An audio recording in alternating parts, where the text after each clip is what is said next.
السلام علیکم، بسم اللہ الرحمن الرحیم۔ آج کی بہت پیاری بات۔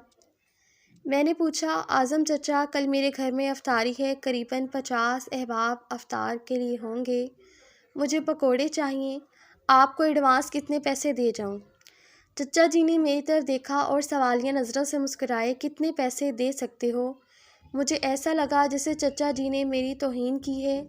مجھے ایک عرصے سے جانتے ہوئے بھی یہ سوال کیا اور تضحیک کی ہے میری۔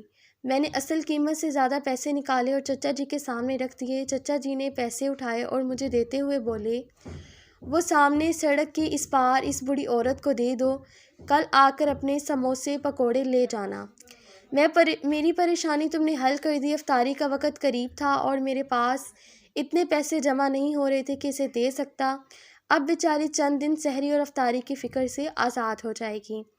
میرے جسم میں ٹھنڈی سی لہر دوڑی، وہ کون ہے آپ کی؟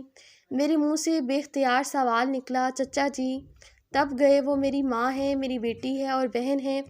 تم پیسے والے کیا جانو رشتے کیا ہوتے ہیں، جنہیں انسانیت کی پہچان نہیں رہی، انہیں رشتوں کا بھرم کیسے ہوگا؟ پچھلے 3 گھنٹے سے کھڑی ہے، نہ مانگ رہی ہے اور نہ کوئی دے رہا ہے۔ تم لوگ بھوکا رہنے کو روزہ سمجھتے ہو اور پیٹ بھرے رشتہ داروں کو افطار کرا کے سمجھتے ہو ثواب کما لیا۔ اگر روزہ رکھ کر بھی احساس نہیں جاگا تو یہ روزہ نہیں، صرف بھوک ہے، بھوک۔ میں بوجھل قدموں سے اس بڑھیا کی طرف جا رہا تھا اور سوچ رہا تھا، اپنے ایمان کا وزن کر رہا تھا۔ یہ میرے ہاتھ میں پیسے میرے نہیں تھے، غریب پکوڑے والے کے تھے۔ میرے پیسے تو رشتوں کو استوار کر رہے تھے، چچا جی کے پیسے اللہ کی رضا کو حاصل کرنے جا رہے تھے۔ میں سوچ رہا تھا کہ اس بڑھیا میں ماں، بہن اور بیٹی مجھے کیوں نہیں دکھائی دی؟ اے کاش میں بھی چچا جی کی آنکھ سے دیکھتا، اے کاش تمام صاحبان حیثیت بھی اسی آنکھ کے مالک ہوتے۔